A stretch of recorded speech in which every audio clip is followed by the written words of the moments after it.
Antes. Nosotros hemos estado aquí. No,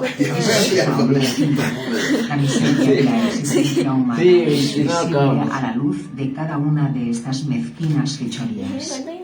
Cada uno de tus actos mezquinos te hace retroceder 1000 pasos con respecto a cualquier esperanza que pueda quedar en cuanto a tu futuro. Acabamos Y 12 sientes y esto tan penosamente que para no saberlo inventas chistes de mal gusto tontos, pequeños, y los llamas humor popular. Oyes el chiste que te humilla y te ríes con los otros. Te ríes del hombrecillo sin entender que es de ti de quien te ríes, que se ríen de ti. El chiste es sobre ti igual que sobre millones de hombrecillos. ¿Alguna vez te preguntaste por qué razón has sido motivo a lo largo de los siglos de tal júbilo malicioso con el mal ajeno? ¿Alguna vez te has percatado de cuán ridícula aparece la gente común del pueblo en las películas? Voy a intentar decirte por qué razón eres ridículo, y te lo voy a decir porque te tomo muy, pero muy en serio. Siempre consigues faltar a la verdad en aquello que piensas, al igual que el excelente tirador, que si así lo desea, por bromear, consigue acertar siempre justo en el filo de la diana. Hace ya mucho tiempo que podrías ser dueño de ti mismo si tu pensamiento se encaminase a la verdad. Pero tú piensas así. Los judíos tienen la culpa de todo, dices. ¿Qué es un judío? Te pregunto. Son personas con sangre judía, contestas. ¿Cuál es la diferencia entre la sangre judía y cualquier otra? Aquí paras, vacilas, te quedas confuso y respondes. Quiero decir la raza de los judíos. ¿Qué es una raza? Te pregunto. Raza es simple, así como existe una raza germánica, existe la raza de los judíos. Son las personas que pertenecen a la ¿Qué es lo que religión judía. caracteriza a la raza de los judíos? Bueno, un judío tiene el cabello negro, una larga nariz aguileña y ojos muy vivos. Los judíos son avaros y capitalistas. ¿Has visto alguna vez a un francés mediterráneo o a un italiano junto a un judío? ¿Sabes distinguirlos? Eso no lo sé muy bien. Bueno, entonces, ¿qué es un judío?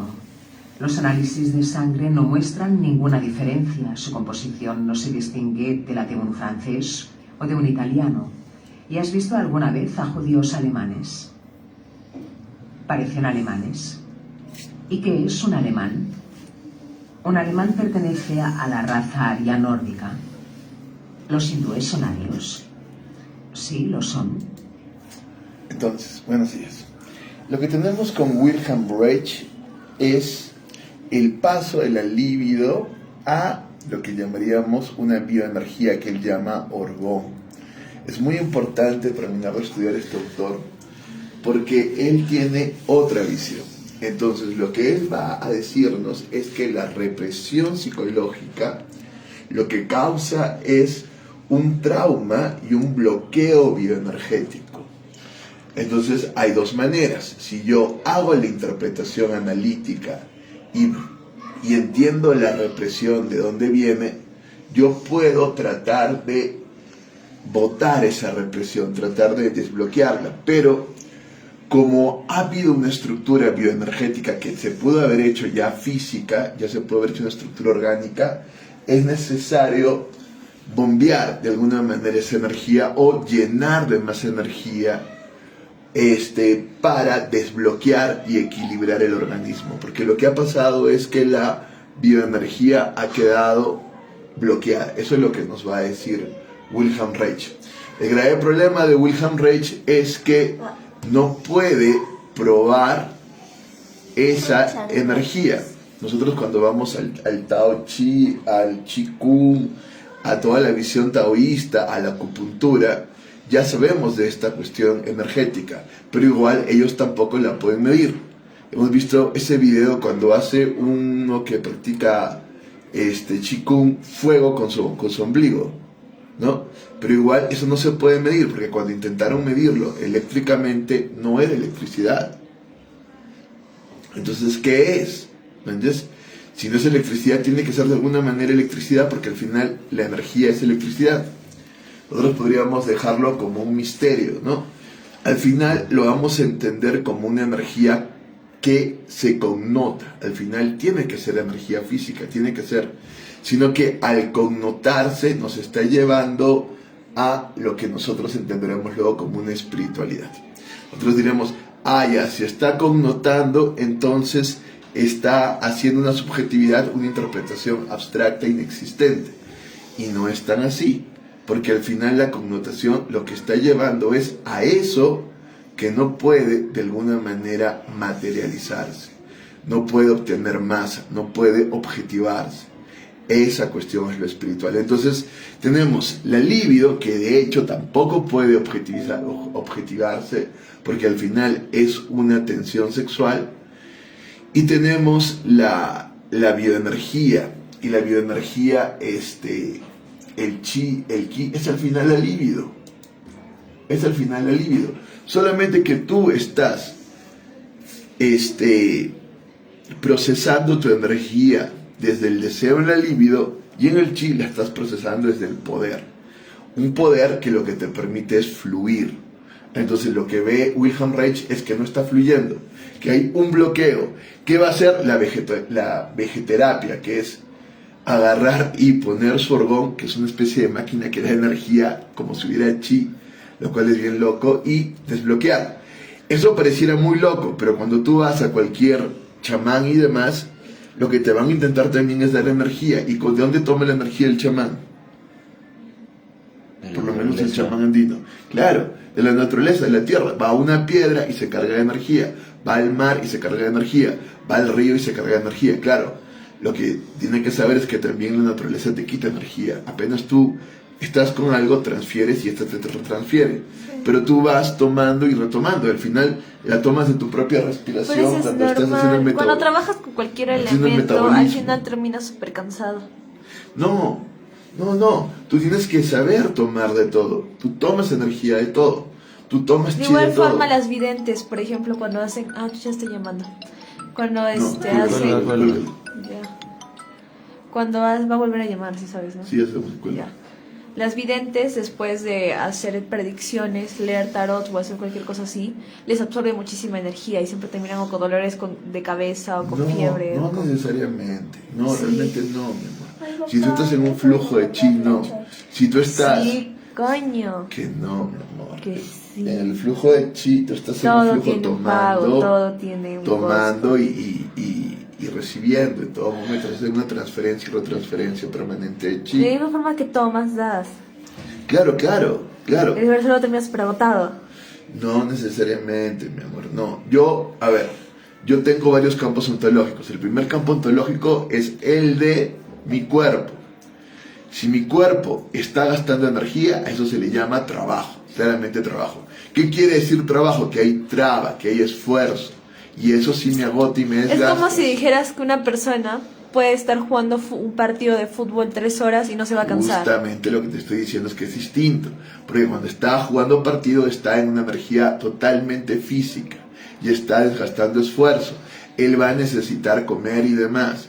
Cuando yo estoy en una energía psíquica, también estoy gastando esfuerzo físico y demás, pero es psíquico, hay tensión psíquica que me está desgastando y me puede desgastar mucho más por la tensión. Pero si yo desbloqueo esa tensión psíquica, desbloqueo el trauma, las cosas fluyen y ya no me desgasto. No es un trauma, y cuando es estoy en el energía, estás dando tu energía. No, mi amor, entiende, por favor. El líbido trabaja a partir de traumas que se han hecho al propio deseo. ¿Cuándo se ha hecho un trauma? Cuando yo no he obtenido lo que he querido, o cuando a mí me cagaron y ya me hicieron una superpsicosis llenándome de miedo y demás. Ahí hay un trauma, me separan. Y ahí, cuando yo tengo un trauma, hay un trabajo, porque tengo que superar ese trauma. Entonces, cuando yo vaya a pensar, a reflexionar, a recordar, siempre va a haber un bloqueo, me va a costar esfuerzo y voy a gastar energía. Si yo curo ese trauma, fluye. No estoy hablando de traumas. Mi amor, escucha, por favor. Y luego, el chi, que es lo que estamos hablando, la energía del chi, fluye sin mayor esfuerzo. porque tú estás en transferencia y retransferencia. Si no fluye, es porque ha habido Aún en un el choque. uso de la energía del chi, estás dando energía. No, mi Estás... amor, porque estás fluyendo, ¿entiendes? Si el chi fluye, yo no solo me conecto conmigo, sino con todo, porque el chi no nace de mí, nace del cosmos, nace de todo. Si el cosmos está fluyendo en mí, no hay mayor tensión. En cambio, es que es igual que un actor, si está recontratenso y no está jugando, se está cansando. Pero si está Todo cansa, jugando, todo requiere un mi amor, desgaste. entiende, por favor. El desgaste es mínimo. ¿Entiendes? No es un desgaste Sí, mínimo. mi amor, es mínimo. El desgaste es mínimo. Si hay un problema de desgaste, es porque hay un trauma, es porque hay una tensión no resuelta y te está costando pasar a eso. Y hay un desgaste. Por ejemplo, si yo estoy trabajando con una persona que tiene una tensión, claro que me voy a desgastar. Estoy, por ejemplo, leyéndole cartas a alguien que tiene una supertensión y yo estoy tomando conciencia de esa tensión y haciendo la mía, me cae porque de todas maneras hay un bloqueo. Ahí sí puedo desgastar. Pero si están las dos personas Igual sanas, cuando haces videncia, armonizadas, por no ejemplo, están. cuando quieres hacer videncia y quieres saber tal vez qué va a pasar de acá a un corto futuro, aunque sea un corto futuro, te cansas, Mi y te amor, cansas porque demasiado. estás esforzando y estás queriendo con tu voluntad forzar el cosmos. Y eso está mal. Estás queriendo forzar las cosas, está mal. Y estás haciendo ahí herida. No, porque lo estás haciendo con transferencia. sintonía al universo. No me estás haciendo con sintonía porque ya hay esfuerzo. mi Tienes que amor. hacerlo con sintonía porque si no, no te va a aparecer nada Si y no es que tienes hay ninguna sintonía, evidencia. no habría esfuerzo. ¿Estás escuchando el Hay argumento? sintonía y a No, pesar de que haya sintonía, porque- hay un desgaste. No, mi amor, hay esfuerzo. Estás jalando con tu voluntad. Hay esfuerzo, no es así. No es así como funciona, en ningún sentido. Aún ¿Me en la entiendes? sintonía hay un desgaste. No, mi amor, Sí. no. Siempre hay un desgaste permanentemente, claro, estamos vivos y existiendo. Pero el desgaste que te va a hacer esa operación, si tú estás conectado, es mínimo. Porque No es estás mínimo. fluyendo. Sí, mi amor, ya, vamos a dejarlo ahí. Vamos a ver al orgón de El orgón es un concepto espiritual pseudocientífico descrito como una energía esotérica o como una hipotética fuerza vital universal. Originalmente fue propuesto en los años 30 por Wilhelm Reich y desarrollado más tarde por su estudiante Charles Kelly, tras la muerte de Reich en el año 1957. El orgón fue concebido como el principio antientrópico del universo, un sustrato creativo subyacente a todo en la naturaleza, comparable al magnetismo animal de Mesmer o a la fuerza ódica de Reichenbach o al elan vital de Bergson. Si te interesa conocer la historia del orgón en profundidad, te invito a quedarte mirando el resto del video.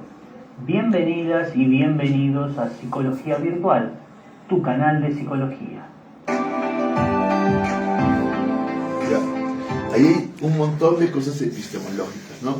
Si nosotros salimos del modelo mecanicista, ¿estamos haciendo pseudociencia?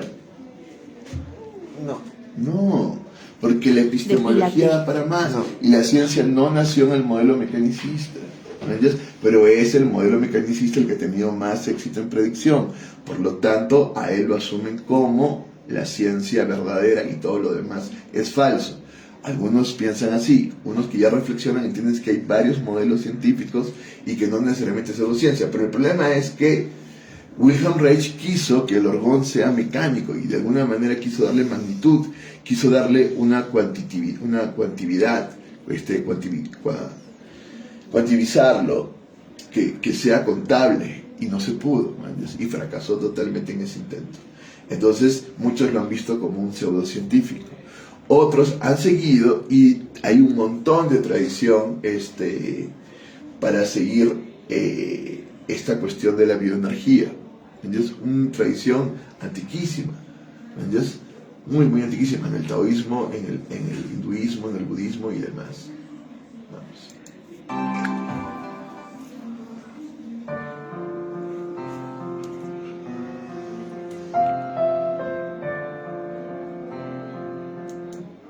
El orgón era visto como una sustancia omnipresente, Chucha sin está volviendo masa a llamar. similar al éter lucifer, pero más cercanamente asociado la energía vital que con la materia inerte. Luego va a llamar ahí. Presuntamente este podía acumularse para crear organización en cualquier escala, desde las más pequeñas unidades microscópicas, también llamadas biones, hasta en estructuras macroscópicas como organismos vivientes, nubes o incluso galaxias. Wilhelm Reich argumentaba que los déficits o constricciones en el órgano corporal eran la raíz de muchas enfermedades, de la misma forma en que los déficits o constricciones en la libido podían producir neurosis en la teoría freudiana.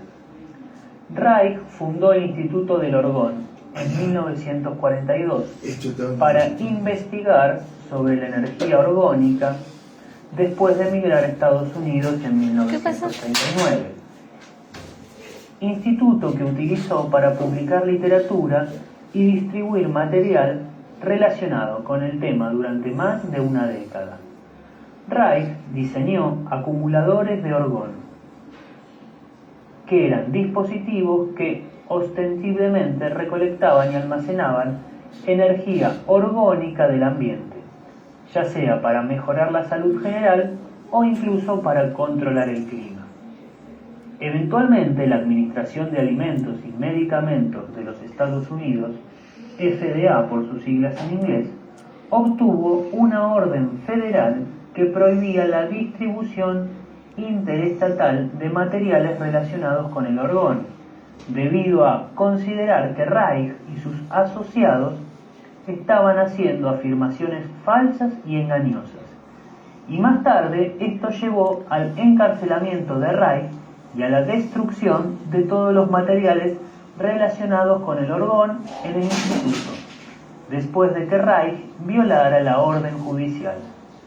Finalmente, Reich rescindió la afirmación de que los acumuladores de energía podrían proporcionar potencia orgástica, pero esto no fue suficiente para detener la acción judicial. El Centro Nacional para la Salud Complementaria e Integral de Estados Unidos cataloga al orgón como un tipo de energía similar al mana o al ki. Después de la muerte de Reich, la investigación sobre el concepto de orgón pasó a manos de algunos de sus estudiantes como Charles Kelly, y más tarde a una nueva generación de científicos en Alemania interesados en descubrir una base empírica para la hipótesis del orgón. Los primeros resultados positivos fueron presuntamente provistos por Stefan Muschenchich en 1989. No existe respaldo empírico para el concepto de orgón en medicina o las ciencias físicas, y la investigación sobre el concepto cesó con el final del instituto. Historia. El concepto del orgón pertenece al trabajo tardío de Wilhelm Reich, después de que emigrara a los Estados Unidos. El trabajo inicial de Reich se basó en el concepto freudiano de la libido, aunque influenciado por conceptos sociológicos con los que Freud no estaba de acuerdo, pero que eran seguidos en cierta medida por otros teóricos prominentes como Herbert Marcuse y Carl Gustav Jung. Mientras que Freud se había centrado en una concepción solipsista de la mente, en la que los impulsos primarios inconscientes e inherentemente egoístas, principalmente el impulso sexual o libido, son suprimidos o sublimados por representaciones internas llamadas catexias. Para Reich, la libido era una fuerza afirmadora de vida reprimida directamente por la sociedad. Es por eso que Wilhelm Reich es expulsado del Instituto de Psicoanálisis debido a estos desacuerdos sobre la naturaleza de la libido y su postura cada vez más politizada. Reich adoptó una visión crecientemente bioenergética de la libido, tal vez influenciado por su tutor Kammerer y otro biólogo, Warburg. A principios del siglo XX, cuando la biología molecular estaba en su infancia, la biología del desarrollo en particular todavía presentaba misterios que hacían que la idea de una energía vital específica fuese respetable. Evaluación y críticas. Al menos en algunos casos, las técnicas experimentales de Reich parecen no haber sido adecuadamente cuidadosas ni haber tomado precauciones suficientes para eliminar el sesgo experimental.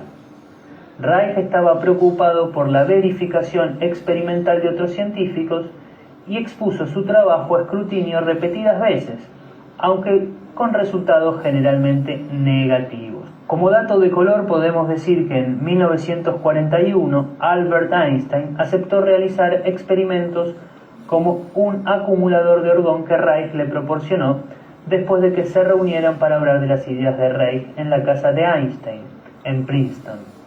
Pero después de realizar experimentos durante 10 días en su sótano con el acumulador, durante los cuales se medía la temperatura sobre, adentro y cerca del aparato, llegó a la conclusión de que el efecto observado se debía simplemente al gradiente de temperatura dentro de la habitación, mientras que Reich argumentó que era causado por el orgón. Einstein escribió a Reich: a través de estos experimentos considero que el asunto está completamente resuelto. Esto fue el 7 de febrero de 1941. En la subsiguiente correspondencia con Reich, Einstein respondió que no podía dedicar más tiempo al asunto y solicitó que su nombre no fuera mal usado con fines publicitarios. Recepción de sus ideas en Estados Unidos. El orgón estaba estrechamente asociado con la sexualidad. Reich, siguiendo a Freud, veía la sexualidad naciente como la fuerza energética primaria de la vida. El término en sí fue elegido para compartir una raíz con la palabra orgasmo, el cual tanto Reich como Freud consideraron una expresión fundamental de la salud psicológica. Este enfoque en la sexualidad, aunque aceptable en la perspectiva clínica de los círculos psicoanalíticos vieneses, escandalizó al público estadounidense conservador, incluso mientras apelaba a figuras contraculturales como Burroughs y Kerouac. El orgón y sus conceptos relacionados fueron denunciados rápidamente en la prensa estadounidense en el período posterior a la Segunda Guerra Mundial. Reich y sus estudiantes fueron vistos como un culto al sexo y la anarquía, al menos en parte porque el orgón estaba vinculado con el título de su libro, La función del orgasmo, provocando numerosas investigaciones en su contra por comunismo y denuncias bajo una amplia variedad de otros pretextos. Él fue, como el New York Times dijo más tarde, muy difamado. La comunidad psicoanalítica del momento vio su enfoque a la curación de enfermedades como una charlatanería de la peor clase, en parte debido a sus comentarios sobre los ovnis. Conflictos legales.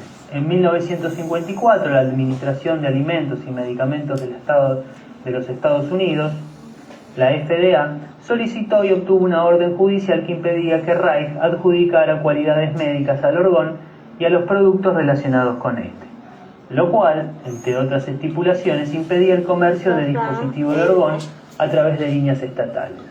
Reich desafió la orden y fue encarcelado, y la FDA aprovechó la oportunidad para destruir todos los libros de Reich que mencionaban el orgón junto con los materiales y dispositivos de investigación. Listo. Entonces lo que tenemos es eso. Hay un problema epistemológico que con nosotros como noumenología también nos los vamos a tener que ver, porque si todo se reduce a lo mecánico o cuantificable, hay un problema. Reich no pudo realmente cuantificar. Dicen que los discípulos sí pudieron, pero lo cierto es que no ha sido aceptado en la comunidad científica como una cuantificación.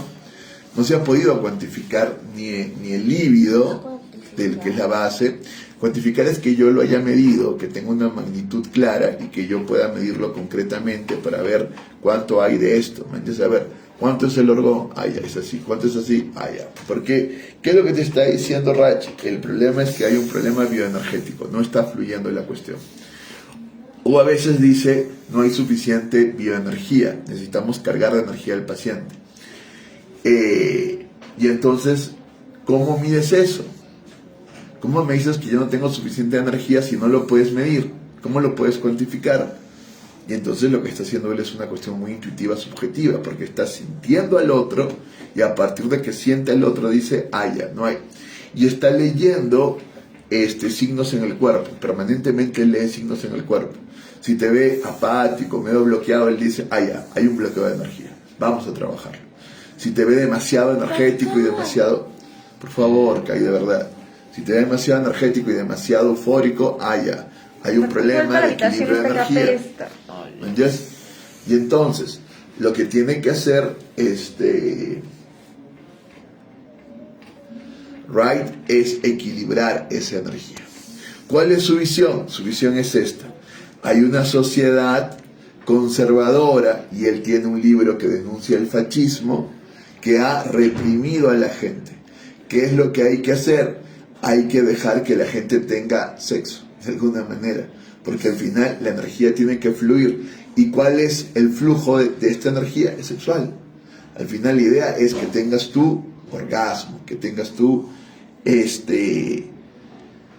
flujo de energía libre, ¿entiendes? Y que la sociedad no lo imponga, porque al final de eso se trata. Si tienes un montón de energía acumulada, tienes que tener sexo y tienes que poder liberarte de ella. En cierto sentido tiene razón, pero nosotros no podemos estar andando y teniendo sexo con todo el mundo. Eso no tiene mucho sentido. ¿Qué es lo que le pasa a Reich? Reich se queda en una concepción sexual de la energía. La concepción del ki no es sexual. Tú puedes botar toda esa energía a partir de tu respiración y el movimiento de tu cuerpo. Hacer deporte todo el día. ¿Entiendes? No, el ki no te impide deporte, porque el ki se basa no en un deporte, no en un esfuerzo físico. Me refiero para botar la energía. Claro, esa es otra cosa, el trabajo, ¿entiendes? Y eso es lo que Reich también va Esto es un poquito más largo, lo vamos a ver un poquito, ¿no?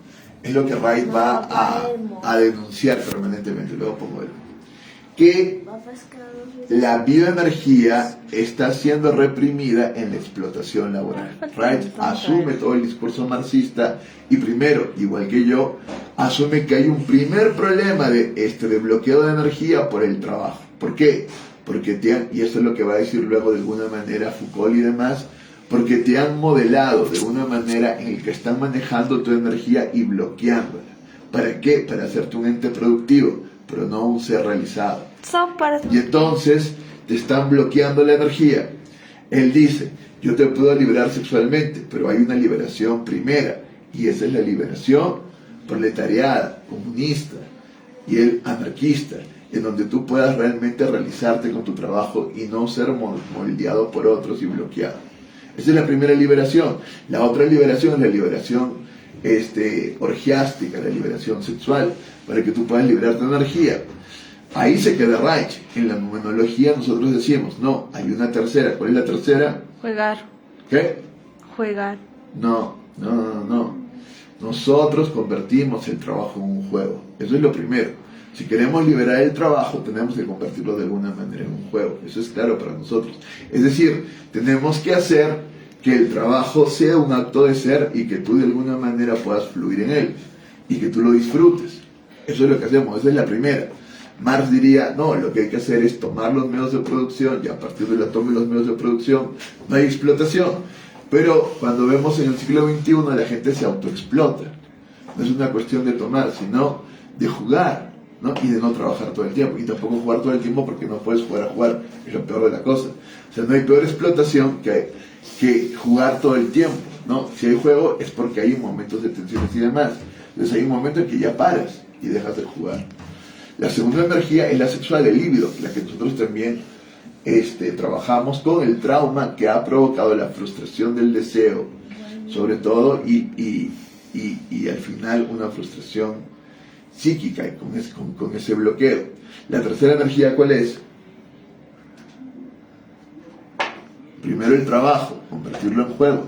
Segundo, la sexualidad, liberarte del bucle transferencial de tu trauma psíquico. ¿Entiendes? Y de hecho, en eso tiene razón Reich. La tercera energía sería la no energía. No, es el ki, caramba, Dios. El ki, ¿okay? Tú lo puedes entender como una no energía. En muchos sentidos es cierto, porque el ki podría ser entendido como una no energía. Pero el ki no es una no energía. ¿Qué es una no energía? Porque no se puede medir como energía. Claro, y porque no es trabajo. Tú también lo puedes ver así. Pero el ki no llega a ser la no energía, porque luego hay una cuarta, que son las emociones. Luego hay una quinta, que es la misma palabra, el logos mismo. Luego hay una sexta, que es la espiritualidad misma. Y luego el ser, y ahí sí no hay energía. Y en la espiritualidad tampoco, de hecho, hay energía casi. ¿Entiendes? Y vamos bajando, porque hay mínimo esfuerzo. llegamos al total mínimo esfuerzo, al ser mismo, que no tiene operatividad y que está como motor inmóvil, y ahí llegamos a la no energía. Entonces el ki no puede ser la no energía. El ki permite el flujo más bien de la energía libremente, sin mayor trabajo. Es como una energía libre el ki, es así como lo podríamos conceptualizar. Y el problema epistemológico es este, ¿no? Si no es medible, no existe. La experiencia solamente es la experiencia que puede ser cuantificable. No, la experiencia es espiritual, siempre es espiritual. Y la propia ciencia es experiencia objetiva, espiritual, que intenta objetivar algo, medir algo. Pero esa es una experiencia espiritual, en la que tu conciencia está tratando de objetivar algo. Siempre el sujeto va a objetivar algo, pero eso es espiritual. Y lo espiritual no puede ser medible, no puede ser cuantificable. ¿Entiendes? No puedes cuantificarlo. Y si intentaras cuantificarlo, caerías en un grave error como cayó este hombre. ¿Entiendes? Entonces, primero, la experiencia es espiritual. ¿Entiendes? No es mecánica, no es cuantificable, no es el empirismo anglosajón que siempre va a estar presente. ¿Entiendes? Y que te cierra todo a la cuestión mecánica y cuantificable para que no haya ambigüedades. No, esa es la filosofía analítica, eso es el empirismo de Locke, de Hume, y que luego va a venir con la teoría fenoménica de Kant. No, la experiencia es mayor, la experiencia en sí es nomenológica. Y si tú cierras a la cuestión mecánica, no puedes ir a la raíz del problema, porque la raíz del problema no es lo mecánico físico, sino lo espiritual. ¿Entiendes? Y ahí hay una metaestructura. Así, hay una infraestructura de trabajo, hay una estructura política, hay una superestructura de ideas, pero hay una metaestructura espiritual, que es real base de todas estas estructuras. ¿Entiendes? Y que lo espiritual, en cierto sentido, no está estructurado, pero al devenir en el mundo, en un proceso, entonces hay una estructura de manifestación del espíritu, espíritu absoluto, espíritu revelado, espíritu subjetivo, espíritu objetivo, antiespíritu, espíritu desintegrado, espíritu integrado, espíritu infernal, espíritu santo. Es esa la estructura. ¿Esa estructura es así? No, porque lo que estamos haciendo es una interpretación. Si yo estoy interpretando, eso no quiere decir que sea así, sino que yo lo comprendo así desde mi interpretación. Es posible que haya otra interpretación. Tú dirás, no, mi papá me enseñó que era espíritu absoluto, espíritu revelado, espíritu subjetivo. No, esa es solo una interpretación. Y como es una interpretación, es totalmente cuestionable. Yo puedo cuestionarla e ir a otra interpretación. ¿Está claro? Justamente porque no es mecánica objetiva, sino que es una interpretación que intenta negar toda interpretación para lograr lo absoluto, es bastante cuestionable porque es un modelo interpretativo, diríamos hermenéutico, y por lo tanto se puede cuestionar. No dijo así, claro, este modelo no quiere decir me quedo en una interpretación relativa, ese no es el modelo. El modelo que yo les propongo nomenológicamente es lograr lo absoluto, pero lo absoluto es la negación de la propia interpretación. Es decir, he llegado a interpretar de tal manera que llego a lo absoluto. Kai, te lo ruego, mi amor. No, es que es demasiado, que estás a mi lado. Yo también abuso, pero vamos, y a tus hermanos, por favor. ¿Qué falta de flujo de bioenergía? No, justamente es eso, Kai. Que yo no puedo en todo momento fluir libremente. Esta vez cayó de tu lado, porque para acá no está. Y sin reprimir. Esa es la visión de Wilhelm Reich. Descontrolemos y vamos con todo. No se puede, ¿entiendes? No se puede. Tú tienes que también reprimir y controlar y dar forma en esa represión. Si yo presiono y presiono, a veces lo que yo consigo son diamantes. No es del todo malo presionar y presionar, ¿entiendes? Pero a veces lo que consigo, como él bien dice, son bloqueos de energía. Sí, pero yo no soy una roca, pendejo. Y la energía, no es cierto, pero al final se ve de que lo que estás hecho. La presión en cierto sentido no es mala. Entonces, hay momentos en que tienes que soportar una gran presión y hacerte un diamante. Y hay momentos en que tienes que relajarte y botarlo todo y fluir realmente. Entonces, y la base para que soportes una presión es que fluyas. Porque si no, no vas a poder soportar esa presión y te vas a quebrar. Porque si te resistes a la presión, te vas a quebrar. Hay un momento de presión, y logras, y luego fluyes y fluyes. Entonces no es tan sencillo como liberemos todo y todo lo demás. Quería que vean lo del marxismo un ratito, solo un ratito de estudiar. ¿Qué pasaría si yo te dijera que con libros como...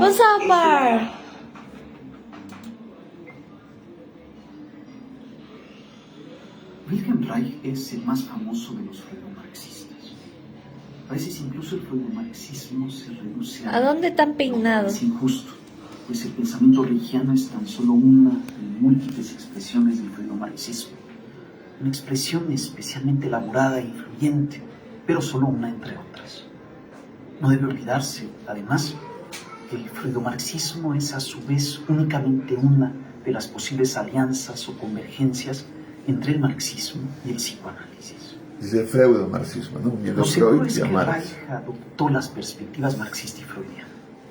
Además, vinculó estrechamente ambas perspectivas, las integró tanto en la teoría como en la práctica, tanto en la reflexión como en el intento de transformación de la realidad, tanto en sus ideas sobre el fascismo, la sexualidad reprimida, como en sus experiencias de sexpol, de política sexual. Reich fue, por lo tanto, un freudomarxista consumado, pero no lo fue toda su vida. Lo fue aproximadamente de 1917 a 1936, entre sus 30 y sus 39 años de edad, primero en Viena y en Berlín, hasta el ascenso del nazismo en 1933, y luego en Dinamarca, Suecia y Noruega. Fue en estos lugares, en estos años, que Reich escribió sus obras freudomarxistas, entre las que destacan La irrupción de la moral sexual, 1932, La lucha sexual de los jóvenes, también de 1932, La psicología de masas del fascismo, de 1933, ¿Qué es conciencia de clase?, de 1934, Materialismo dialéctico y psicoanálisis, también de 1934, y La revolución sexual, de 1936. Antes de su periodo freudomarxista, Reich era solo freudiano. Lo era desde 1919, cuando conoció a Freud. En julio de 1927, tras presenciar una matanza de obreros en Viena, Reich se sintió profundamente conmovido y al año siguiente se afilió al Partido Comunista. Entre 1933 y 1934, mientras los nazis toman el poder en Alemania, Reich no solo debe huir por ser judío y comunista, sino que es rechazado tanto por los comunistas como por los freudianos. Los primeros lo acusan de promover el aborto y la sexualidad adolescente, mientras que los segundos lo acusan por lo mismo y además repudian su militancia comunista, su distanciamiento con respecto a la teoría freudiana y sus comportamientos inadecuados, juzgados patológicos. Hay que decir que la existencia de Reich fue, por así decir, demasiado singular, intensa y escandalosa. Tuvo relaciones sexuales con varias de sus pacientes. Una de las primeras murió de una infección, quizá por causa de un aborto mal realizado, en un cuarto que alquilaba para encontrarse con Reich. La madre de la víctima se suicidó, pero antes acusó a Reich, quien la consideró enamorada de él y celosa de su hija. En los años siguientes, además de multiplicar sus conquistas sexuales, Reich abrió clínicas de sexpol en las que ofrecían conceptivos, asesoría marxista y psicoanálisis gratuito o a bajo costo para obreras y obreros. Además, daba charlas sobre sexualidad para adolescentes y repartía panfletos de educación sexual de puerta en puerta. Luego se alejó cada vez más del análisis clásico freudiano y desarrolló una primera forma de psicoterapia corporal, vegetoterapia, que incluía contacto físico y masajes para provocar reflejos orgásmicos. Preparó una presentación de este método para el último congreso de psicoanálisis al que asistió en Lucerna, durante el cual, por cierto, se paseaba con un cuchillo en la cintura y dormía en una tienda de campaña que instaló fuera del sitio del congreso. Marginado por los psicoanalistas y por los marxistas, Reich terminó distanciándose del marxismo y del psicoanálisis. Llegó a los Estados Unidos en 1939. Poco tiempo después aseguró que había descubierto una energía de carácter biológico e incluso cósmico, a la que denominó orgón. Luego, en una propiedad que adquirió en Maine, construyó y comercializó acumuladores de orgón y aparatos que manipularían la misma energía para producir lluvias. Utilizó estos mismos aparatos para cazar ovnis en Arizona. La salud mental de Reich estaba cada vez más deteriorada. Se le acusó de fraude y de charlatanería. Se le encarceló y murió en prisión en 1957. Un año antes, por una decisión de la corte, sus aparatos fueron destruidos y sus libros incinerados. Era la segunda vez que se quemaban los libros de Reich. La primera vez fue en Alemania, en 1933, cuando sus libros estuvieron en las mismas hogueras nazis, en las que también habían otros libros marxistas, freudianos y freudomarxistas. El freudomarxismo de Reich no es totalmente ajeno a sus ideas ulteriores. La teoría del orgón será precedida en la fase freudomarxista por una enfatización del factor energético sexual y por la insistencia en su liberación. Tenemos aquí el punto reichiano de conexión entre la economía política de Marx y la economía sexual de Freud. Ahora bien, aunque Reich conecte a Marx con Freud, lo característico de la conexión que establece es que no se trata de una simple fusión o confusión. Reich mantiene la separación y el equilibrio entre los campos marxista y freudiano, y es muy prudente a la hora de conectarlos, evitando siempre disolver un campo en el otro o privilegiar uno a costa del otro. Por ejemplo, Reich aparece como un precursor de la crítica de la psicologización cuando cuestiona la utilización del psicoanálisis para explicar la sociedad capitalista, sus clases y su modo de producción.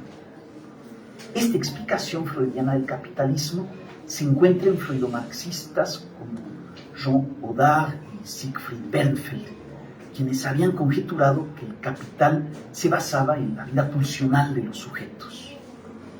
Reich repudia semejante idea. Para él se trata de una estupidez reaccionaria. El capitalismo debe explicarse, para Reich, económicamente, no psicológicamente. Hoy diríamos que Reich no se está previniendo contra la psicologización de lo económico. Además de criticar la psicologización, Reich critica la psicología de su tiempo, juzgándola idealista y reaccionaria. La ventaja del psicoanálisis con respecto a la psicología sería precisamente su lado materialista y revolucionario. Es por este lado que el psicoanálisis puede conectarse con el marxismo. De lo que se trata, en los términos que el propio Reich utiliza en 1935, es de no caer en las visiones unilaterales del psicologismo y del economicismo, admitiendo simultánea y dialécticamente el sustrato económico del psiquismo y la estructura psíquica pulsional de la economía. Es así, por dentro, que se conectan lo económico y lo psíquico. Podríamos decir que lo económico es fundamentalmente psíquico y que lo psíquico es fundamentalmente económico. Al admitir ambas tesis, las equilibramos una con otra, evitando caer en la una o en la otra, en el economicismo o en el psicologismo. Esta idea es muy sugestiva, recuerda irresistiblemente a Otto Fenichel cuando planteó un año antes, en 1934, que la base económica es base de la superestructura psíquica en el mundo externo, pero que esta relación se invierte en el mundo interno, en el que el psiquismo se convierte en la base o infraestructura de la economía. Reich nos dice únicamente que lo psíquico es tan infraestructural como lo económico. Es por esto que necesitamos del psicoanálisis, tanto como del marxismo. El equilibrio se conserva, lo que impide caer para la visión de Reich en un idealismo o psicologismo como el de Audard o Bernfeld, para quienes lo pulsional es invariablemente más infraestructural o más básico que lo económico. Reich piensa que el idealismo no solo resulta incompatible con el marxismo, sino también con el psicoanálisis. La herencia freudiana, tal como la concibe Reich, es materialista, lo que se comprueba en su énfasis en lo sexual y lo corporal. Pero la herencia freudiana es además dialéctica, lo que se demostraría, por ejemplo, en la idea del síntoma como ruptura de la represión, como negación de la negación, o en la fobia entendida como deseo convertido en su contrario. Todo esto lo encuentran ustedes en materialismo dialéctico y psicoanálisis. Lo que Reich está planteando aquí, en el pasaje citado, nos recuerda mucho lo que encontramos años antes en el psicoanálisis como sistema de psicología monista de Alexander Luria. Lo mismo que Luria en Moscú, Reich en Viena concibe el psicoanálisis como algo que es por sí mismo tan dialéctico y tan materialista como el marxismo.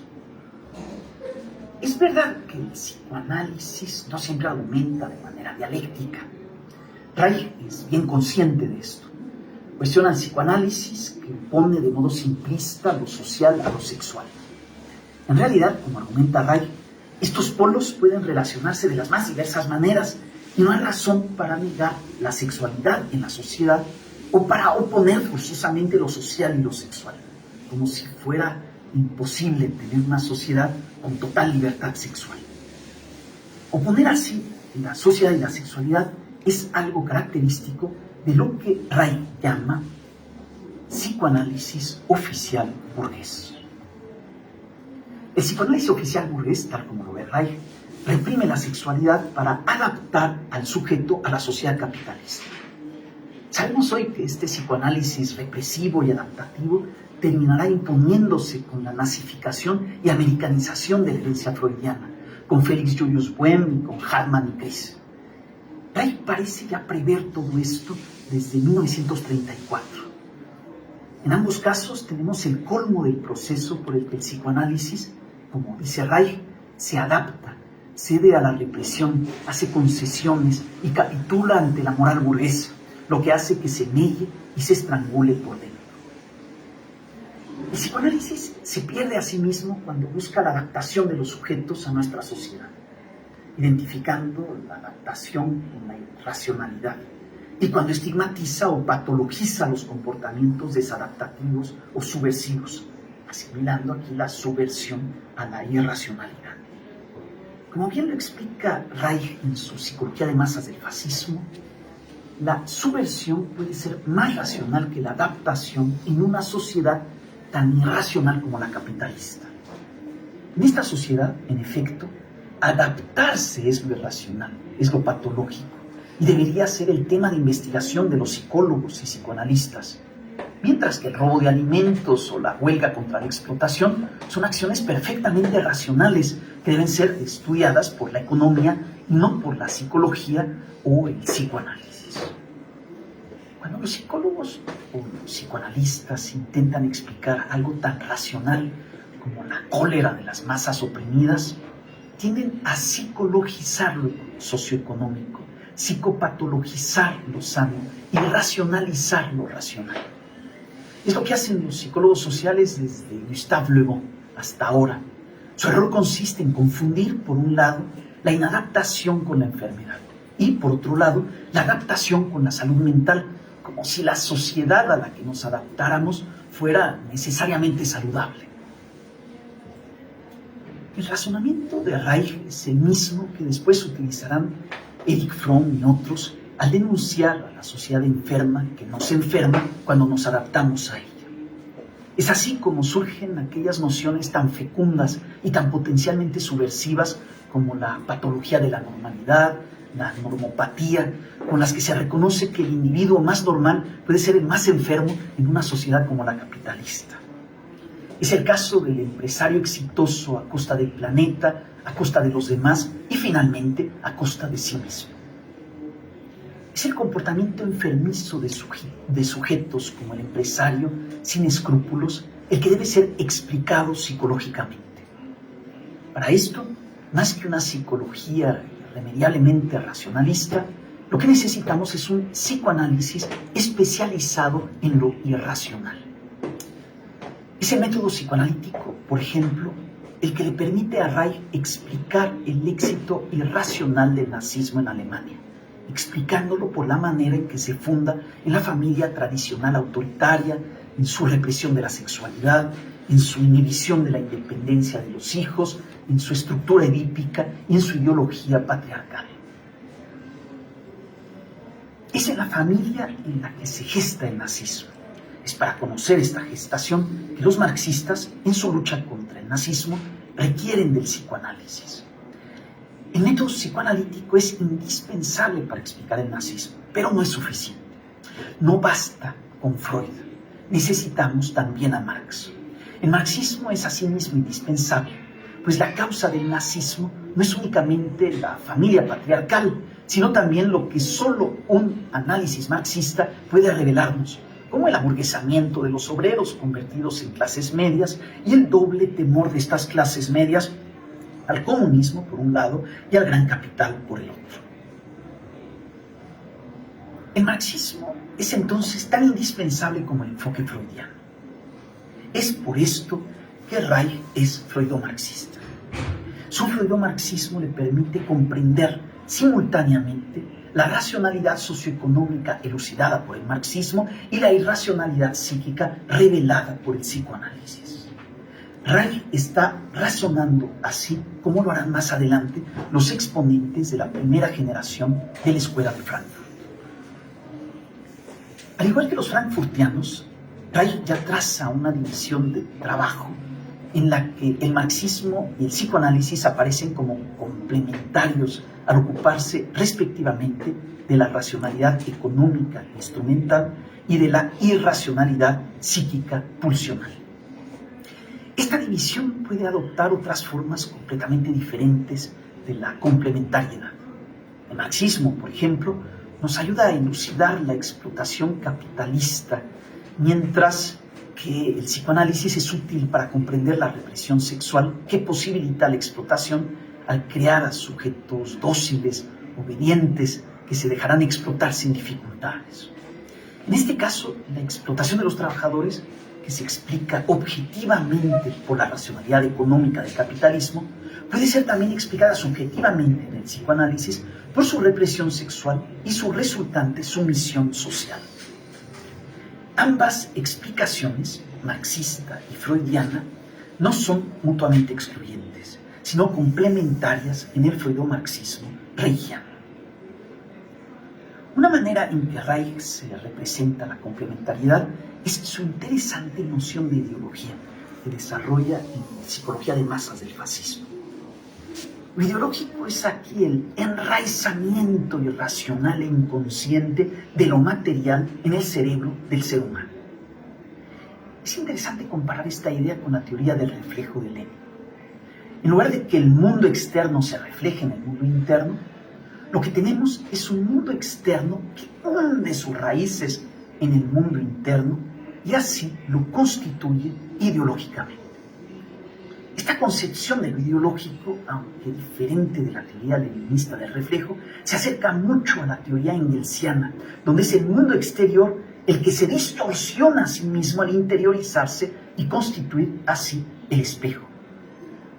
Esta interiorización es en Reich, como ya lo era en el marxista soviético Valentín Voloshinov, un enraizamiento ideológico del mundo exterior.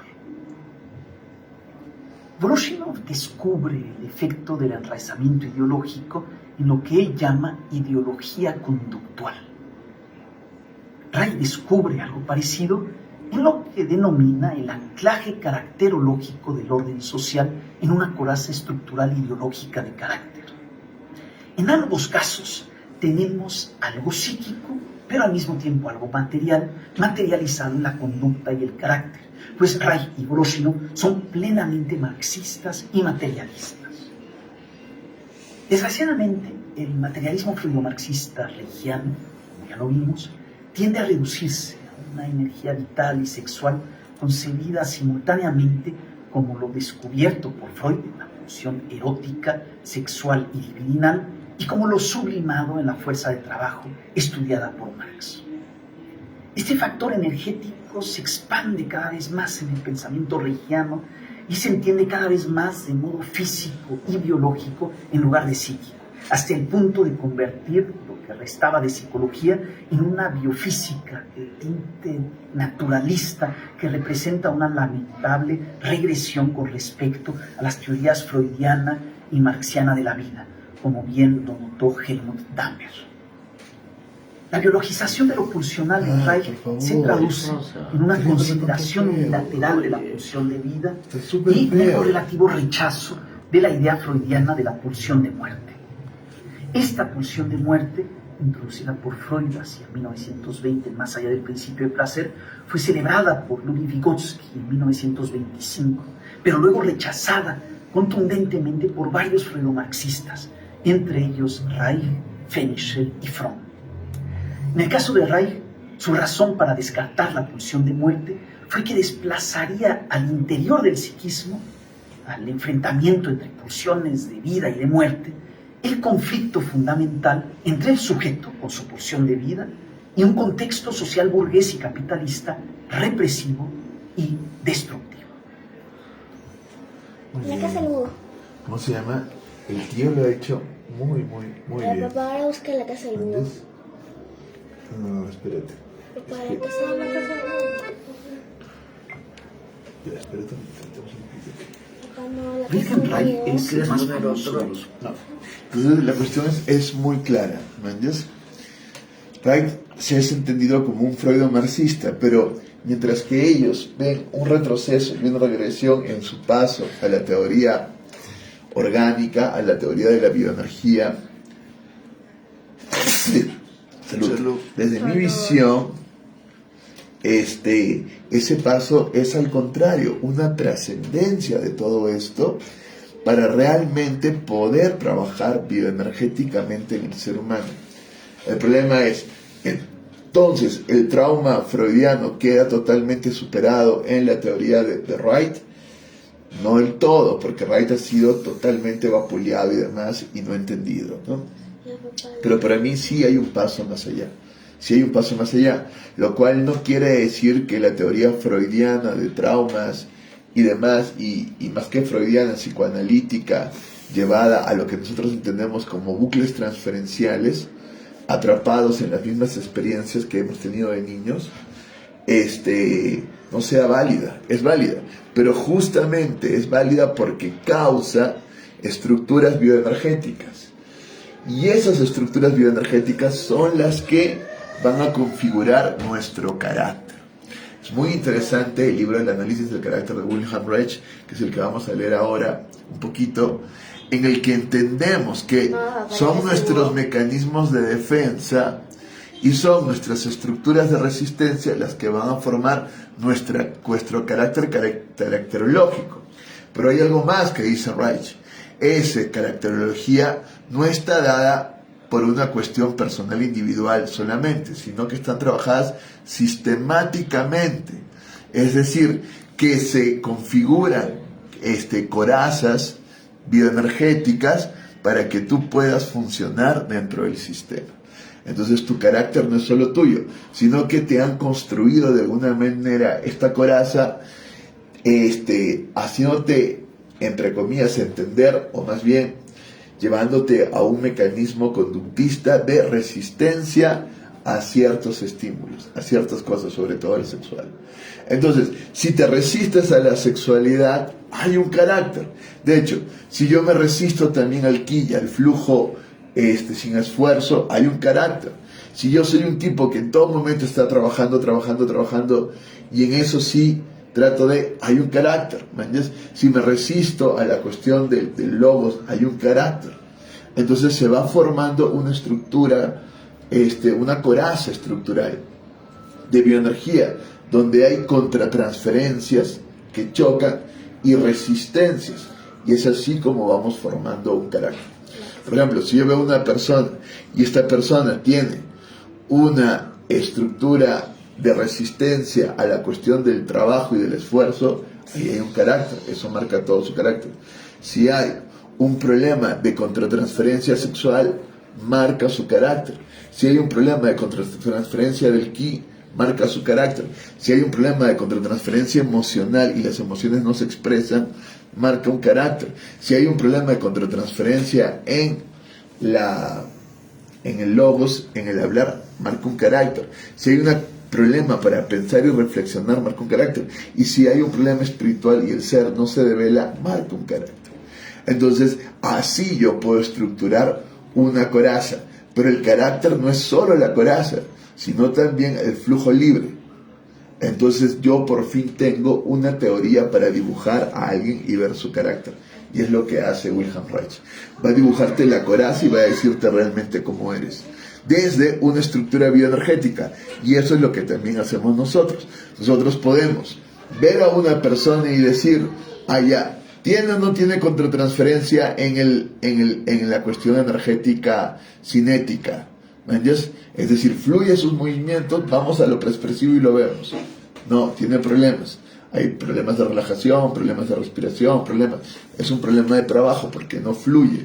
Su físico no está fluyendo. ¿Entiendes? Ya si vemos problema de trabajo específico, puede ser porque no conoce el mecanismo al que le estamos dando para que trabaje, o por problemas realmente en su cuerpo. ¿Entiendes? Que no lo tiene entrenado. Hay que entrenarlo y liberamos eso. Y con eso estamos destruyendo y alterando un sistema caracterológico. Luego, tiene problemas de represión sexual en su carácter y está en un trauma transferencial, en un deseo frustrado de niño. Sí, hay que liberar eso. Liberamos esa pulsión y logramos por fin que haya otro tipo de carácter. Tiene problemas en el ki, tiene problemas en las emociones, tiene problemas en el logos, en el hablar, tiene problemas en el pensar. Lo podemos ver y podemos alterar y formar el carácter de otra persona. Simplemente jugando a la transferencia y a la contratransferencia como una terapia, entre comillas terapia, porque no sana, sino que también enferma, para construir, para construir al otro. Si tú hablas de un problema claro, yo no puedo ayudarte, ¿me entiendes? Porque el problema es eso, que si hay un problema en tu cuerpo, hay que ir al doctor, realmente. Si está el problema, tenemos que ir. La casa del búho. La casa del búho. La casa del búho.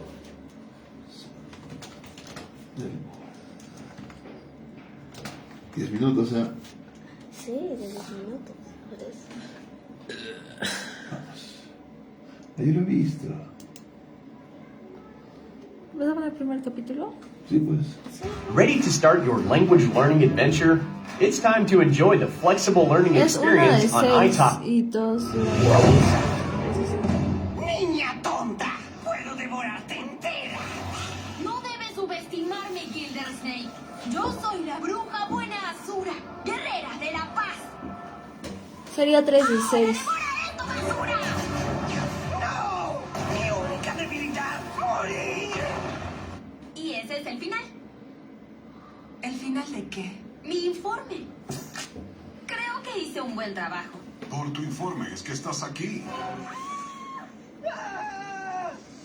Fue el capítulo 2. Ya está, lo ¿Qué que ibas a hacer con esto?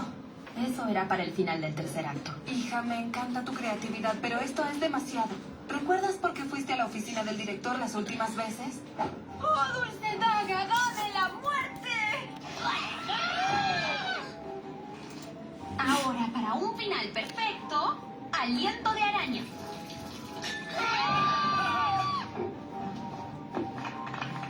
¿Creen que ese es un buen truco? Observen este. A todos nos gusta que te expreses, pero si no puedes diferenciar la fantasía de la realidad, deberás pasar todo el verano aquí. No te preocupes, no voy a decepcionarte. No haré más cosas raras. Eso no cuenta, ¿verdad? ¡Ay, mi niña! No te preocupes, el campamento de verano solo dura 3 meses. Estarás muy ocupada con la contabilidad y aprenderás a apreciar la radio pública. El tiempo pasará muy rápido. Pero a mí no me gusta nada de eso. Me gusta editar videos musicales animados y leer libros de historias fantásticas. Hija, tu mundo de fantasía te está perjudicando. ¿Tienes algún amigo? Uno real, no imaginario, ni dibujado, ni reptiliano. El campamento de verano es tu oportunidad de hacer amigos, pero tienes que intentarlo. ¿Puedes hacerlo? Sí, mamá. Oh, debo ir a trabajar. El autobús llegará pronto. Avísame cuando llegues. Cuídate mucho, hija. Que te vaya bien. Adiós. ¿Dónde? ¿Dónde está?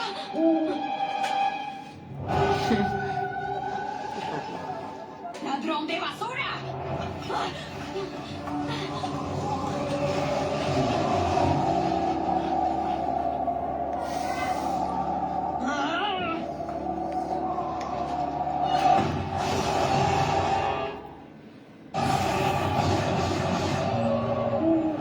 El campamento dura 3 meses. Criatura saltarí.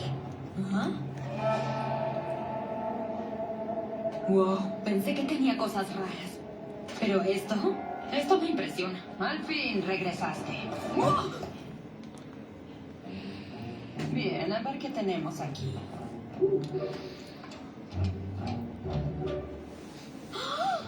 Basura, basura, basura. Pero esto me hará rica. ¿Y esto? Puede ser para una fogata. Disculpa, lo siento, es mío, gracias. Tú no irás a ningún lado. Dura 4 minutos cada uno, son 3 de esos y ya. Son 2 y 1. Oye. Si en realidad los videos de Elmo duraban como 12 cuando los ponías antes. Oye, no, luego los redujiste más. No molestes, pues, güey, luego los reduciste más.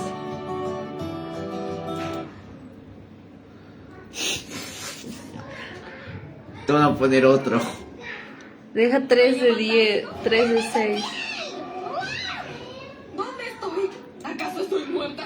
Estoy en el lado oscuro. Ya quisieras. Lo siento mucho, solo quería mi libro. Si vas a comerme, hazlo rápido. ¡Hazlo de una vez! ¿Comerte? ¿Por qué comería a un potencial cliente? ¿Puedo ofrecerte un zapato humano con agujeros? ¿Una barra de caramelo verde? ¿O qué tal esta caja negra que solo refleja tristeza? Y eso no es todo lo que hace. Dame, te mostraré. ¿Voilà? ¿Qué es eso? El sonido es tan atractivo. Pagaré 40 caracoles por la caja gritona. No te daré 100. Puedo comerme a la personita que está adentro. ¿Cómo dijiste que te llamabas? ¿Soy Luz? Luz Noceda. Bien, Luz. Eso fue muy inteligente para un humano. Eso sonó extraño dicho por otro humano. Oh, pequeña. No soy como tú. Soy Eda, la dama búho, la bruja más poderosa de las Islas Sirvientes. ¿Una bruja? Soy una respetada, temida y... ¡Arrestada! Eda, la dama búho, queda detenida por uso ilegal de magia y delitos demoníacos. ¡Wow! ¿Una bruja criminal? Por lo cual la obligo a venir conmigo al conformatorio. Pueden dejar de perseguirme, muchachos. Yo no hice nada malo. Y tú también vienes por ayudar a una criminal. ¿Qué? ¡Eso no es justo! Oh, está bien, bueno, tú ganas. Déjame recoger mis cosas.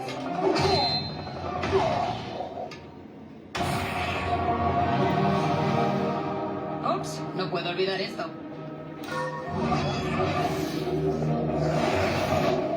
Sígueme, humana. Esto es una locura. Si muero aquí, mi mamá va a matarme. No dejaré que te lastime. Una humana como tú me sirve mucho más viva que muerta. Espera, ¿qué se supone que...? No te saldrás con la tuya, dama búho. Sí, está bien, lo hiciste. Te saliste con la tuya. Se salió con la suya, ¿oyeron? Te pecó. Ya puedes abrir los ojos, humana. Pareciera que estuviera en la época de la peste con ese caso. Bastones voladores, monstruos enloquecidos, una bruja. ¿Qué es este lugar? Estas son las Islas Sirvientes. Cada leyenda que existe entre los humanos es causada por un poco de nuestro mundo infiltrado en el suyo. ¡Un grifo! ¡Lo sabía! Sí, grifos, vampiros, jirafas. ¿Jirafas? Oh, sí, desterramos a las jirafas. ¡Qué fenómenos! Ups, eso me pasa a veces. No, demasiadas aventuras para un día. Este claramente no es el mundo fantástico que siempre soñé. Oye, ¿me ayudas a volver a casa? Solo si me ayudas primero. Ven, sígueme, humana. Wow.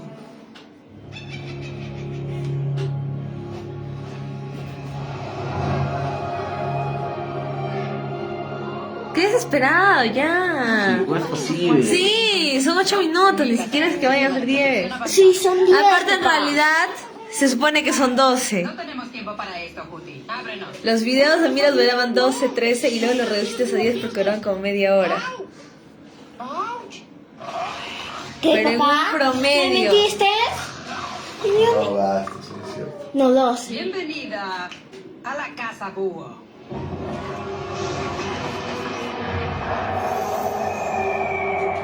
Papá, 12. Aquí Lo me siento, oculto de ya. la estresante vida moderna. También de la policía. Y de mis Saludos, exnovios. Fran. Este lugar es hermoso. ¿Vives tú sola aquí? En realidad tengo un compañero. ¿Quién se atreve a entrometerse con King? ¡El rey de los demonios!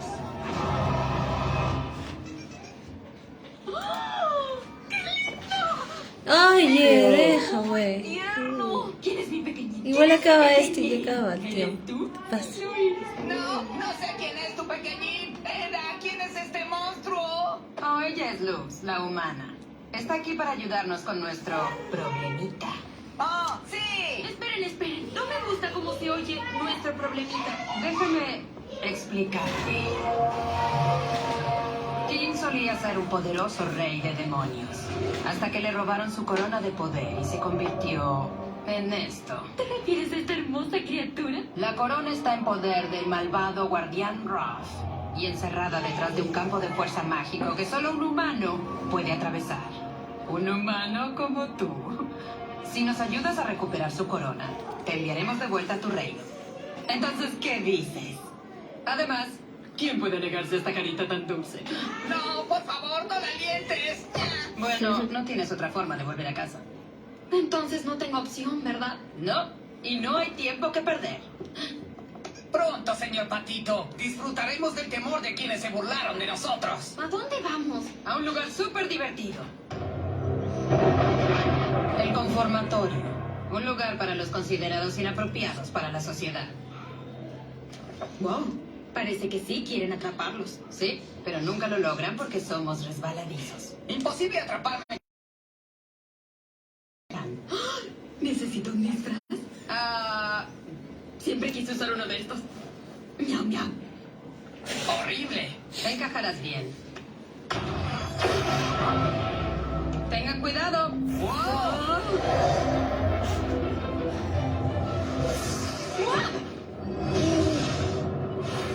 Nos vemos en la cima de la torre.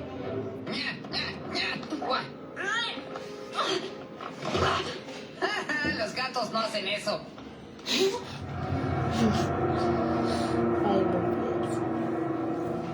Oye, niña gato, ¿Cómo escapaste de tu celda? Oh, no soy un gato. Tampoco una criminal. No lo eres aún. Nosotros tampoco. Al tonto guardián le gusta encerrar a las personas que no encajan. Como yo, que escribo fanfiction sobre alimentos enamorados. Me gusta la comida, me gusta el amor. Déjame escribir sobre eso. Yo estoy aquí porque me gusta comerme mis ojos. ¡Somos luchadores de la libre expresión! ¡Jamás nunca callarán! Sí, siempre encuentra teorías conspirativas. ¡El mundo es una mentira! ¡Somos juguetes de un ser superior! Oigan, esos no son crímenes. Ninguno de ustedes hizo algo malo. Solo son un montón de personas raras. Como yo. ¡Es el guardián! ¡Escóndete!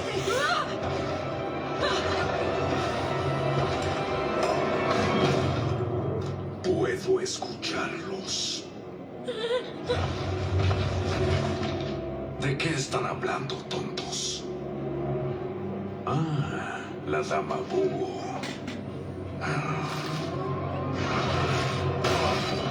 La atraparé muy pronto. ¡Lucharemos contra el opresor! ¡Resistiremos! ¡Venceremos! ¡No nos asusta, sanguijuela! Ya, listo. ¿Cómo se llama? Nosotros analizamos este dibujo, veremos que lo de Wilhelm Reich, lo de Marcuse y demás, que dijeron liberemos sexualmente, y abajo los opresores que nos reprimen y demás, ha tenido éxito, de alguna manera, porque la izquierda, Caviar, después del mayo del 68, más que marxista, es una izquierda ligada a toda esta cuestión de liberación, de sexualidad, de LGTB, ¿no? Hay más que Marcuse en esta toda la cuestión feminista y demás. Y es así como se entiende la izquierda, y este tipo de dibujos está dado en todo ese imaginario, porque está... De hecho, en realidad, Luz es lesbiana. ¿Ya viste? Se enamora de... Sí, ¿cómo se...? está De en Luz. todo ese imaginario, pero ahora la cuestión es que los que están fragmentados y luchan por una no represión, reprimen a aquellos que quieren luchar por una unidad de integración, a cualquiera que quiera imponer algún tipo de orden que de alguna manera integre a todos, ya los demás dicen no, ¿entiendes? Porque lo que quieren es esta fragmentación en la cual de alguna manera puedan desarrollar sus deseos. Pero el deseo mismo no se desarrolla fragmentariamente, sino con los otros. Y entonces ahí está toda su contradicción. Veamos lo de Wilhelm Reich para terminar. Veamos su texto. ¿Cuánto tiempo le queda? Mira el modelo. Basta, por favor. Atención acá. Si no, atención, porque si no están haciendo lo mío, no se pasen. Vamos. Entonces lo que tenemos acá un esquema.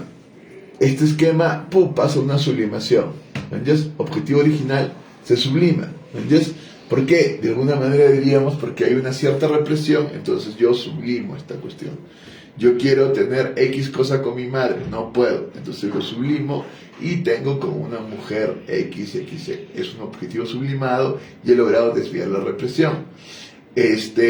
Formación reactiva, yo voy al objetivo original y de alguna manera hay una represión, hay una reacción a eso y quedo reprimido, y entonces esa represión hace una contratransferencia, hay un choque, nosotros diríamos, de la cuestión espiritual con la cuestión de la voluntad, y lo que produce es una muerte, una separación, una herida, y ahí se va construyendo toda la estructura del carácter. Yo quería que leamos, lo del carácter va a ser un poco difícil porque ya no hay mucho tiempo, pero podríamos leer, ¿cómo se llama?, la cuestión de la transferencia en Reich. Él entiende la resistencia y la transferencia de una manera bastante inteligente.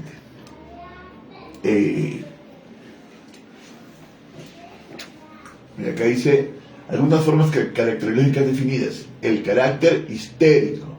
Reich entiende la histeria de manera distinta, pero cuando tenemos histeria, que viene de histeris, es aquel que está permanentemente en alguna cosa que le pasó. El estímulo ya se fue, pero él sigue reaccionando. Y está histérico, ¿no? En algún momento fue asustado y en todo momento está asustado porque está histérico. Es como la negación terapéutica. ¿Qué? Es como la negación terapéutica. No, negación terapéutica en qué sentido. Negación terapéutica es cuando el paciente niega la cura y entonces inventa síntomas no existentes. Ya, tú dirías eso, como una hipocondría. De alguna manera, podría ser de alguna manera, pero la cuestión es que él no está negando la cura ni nada, sino que en todo momento ha habido un estímulo muy fuerte que la conciencia está Es como reaccionando tú si cuando te hacen estuviera. así y reaccionas luego más. Claro, reaccionas más del estímulo y no solo eso, sino que sigues reaccionando cuando el estímulo ya no está. Lo sigues recordando y esa es la capacidad que tiene la conciencia de poder reaccionar a estímulos que no tienen. En eso se basa todo el arte de la actuación. Yo imagino que están y yo reacciono, pero no hay ese estímulo. ¿Entiendes? Porque la conciencia realmente no diferencia entre realidad y conciencia. La diferencia es una diferencia convencional cultural. El carácter compulsivo, estoy permanentemente en un solo deseo y estoy en una sola cosa y ahí insistiendo compulsivamente. ¿Entiendes? A ver si encontramos lo de la transferencia. El carácter fálico narcisista, y siempre voy a hablar del narcisismo. El narcisista está permanente haciendo que el otro se invierta a él y que lo adore, que lo quiera en todo momento. Ahí va a hablar de la transferencia. Cuando estás en una transferencia con un narcisista, el narcisista se hace querer, pero al final hay una contratransferencia ahí que se está ocultando, porque no estás logrando fluir en la terapia. Lo que está haciendo es que te inviertas a él. Una vez que dejas de alabarlo, dejas de quererlo, viene la contratransferencia total y él se niega a ti. Le has dicho, oh, qué bueno que eres, qué inteligente, qué... Y le dejas de decir eso y ahí viene la contratransferencia que siempre ha estado internamente. Entonces, él va a analizar esto, el carácter narcisista.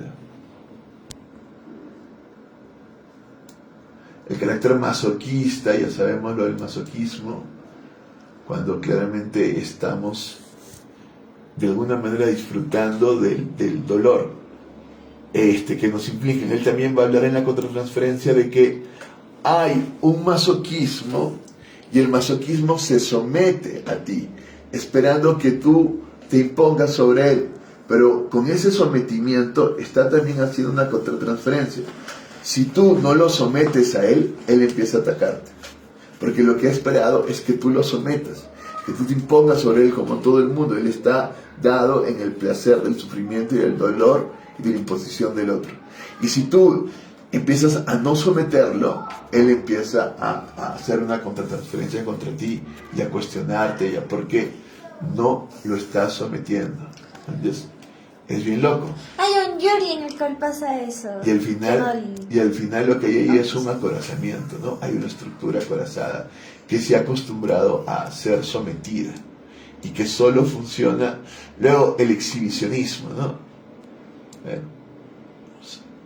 Aquel que está en permanente exhibición. ¿Ya dónde está el capítulo de transferencia? Es el que quisiera leer con ustedes.